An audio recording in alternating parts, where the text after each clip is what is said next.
Hi అండి, అందరికీ నమస్తే. నేను మీ Vanisri. Welcome back to Vani foods and beauty tips. Today recipe అయితే ఆలు పొడి మసాలా అనమాట. సో ఇది వచ్చి పొడి పొడిగా అవుతుంది, సో అందుకని పొడి మసాలా అని పేరు. ప్రాసెస్లోకి అయితే వెళ్ళిపోదాం. ఒక బాండి తీసుకొని ఆలుగడ్డలు అండ్ వెల్లుల్లి రెబ్బలు, ఎండుమిర్చి కారం తగ్గట్టు అండ్ సోంపు, కరివేపాకు. సో ఇవి ఉంటే సరిపోతుంది. ఈ ఆలులోకి ఆలుగడ్డలని శుభ్రంగా వాష్ చేసి పెట్టుకోవాలన్నమాట. ఒక 3-2 టైమ్స్ అయితే వాష్ చేసుకోండి. ఇవన్నీ కుక్కర్లో వేసుకొని 2-3 విజిల్స్ వచ్చేదాకా ఉడకనిచ్చుకోవాలి. సాల్ట్ వేసుకోండి.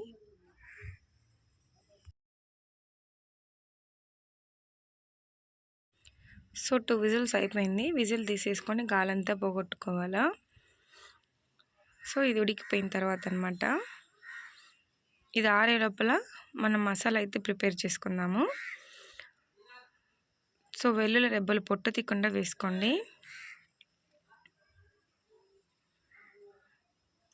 కారంకి తగ్గట్టు ఎండుమిర్చి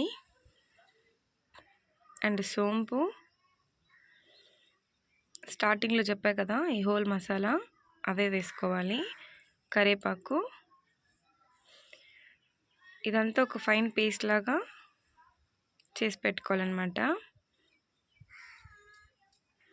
సో పేస్ట్ అయితే ఇది పేస్ట్ రెడీ అయిపోయింది కదా. ఇప్పుడైతే మనం గ్యాస్ మీద బాండి పెట్టుకొని హీట్ అయిన తర్వాత ఆయిల్ పోసుకోవాలి. పోపు దినుసులు అన్నీ వేసుకోవాలన్నమాట. ఆనియన్స్,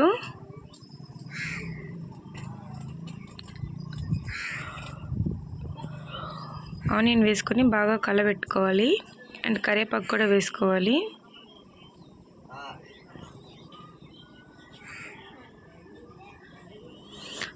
సో ఇలా మగ్గితే సరిపోతుంది. మనం ఉడికించి పెట్టుకున్న బంగాళదుంప అయితే ఈ ఆనియన్లో వేసేసుకోవాలి. వేసుకున్న తర్వాత బాగా ఒకసారి కలదిప్పండి. సాల్ట్ వేసుకోండి కొంచెం, అండ్ పసుపు, ఈ రెండు వేసుకొని బాగా కలదిప్పుకోవాలి.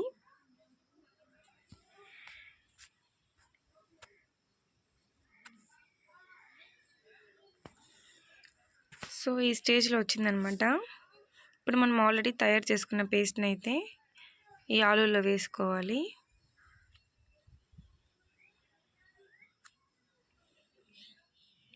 ఇది ఎక్కువ కారం ఉండదు, పిల్లలు కూడా చాలా ఇష్టంగా తింటారు. దీన్ని పప్పులో కానీ లెమన్ రైస్లో కానీ సర్వ్ చేసుకుని తింటే చాలా టేస్టీగా ఉంటుందన్నమాట. సో ఒకసారి ట్రై చేయండి మీరు.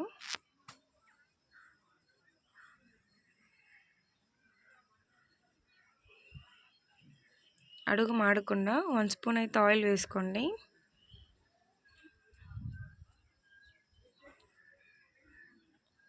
కొద్దిసేపు పచ్చివాసన పోయేంతసేపు మగ్గనివ్వాలి.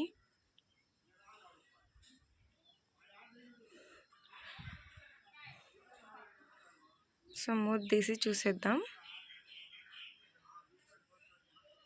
ఇలా కలదిప్పాలి మళ్ళీ వన్స్.